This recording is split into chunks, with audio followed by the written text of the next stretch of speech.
I'm in a 2019 Chevy Malibu, and today I'm going to show you about coolant. So first, open the hood, and then from here, this would be your main coolant jug that you add to.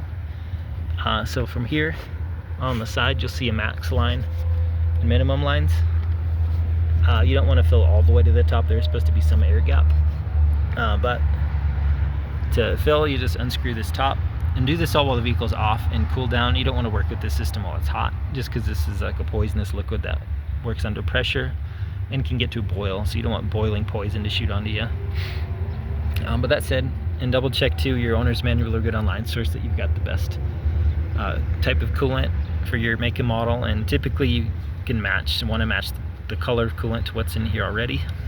But that said, you just unscrew this cap, and then either straight from your diluted coolant jug or with a funnel, just fill as needed to around the max, and then screw this back on nice and tight. And then at this point, I would check for any cracks or leaks through your engine bay or under the reservoir of your radiator. The easiest way to do that is turn the vehicle on at this point, and then while the coolant's circulating through the system, check for any puddles that are forming around any connections through the motor or under the radiator. And a way to tell that apart from water condensation is it should have a slight coloration to it. It should smell slightly sweet, and you don't really want it on your skin, but say you have a glove on and you feel it, it'll feel slightly more slick than what water would feel like.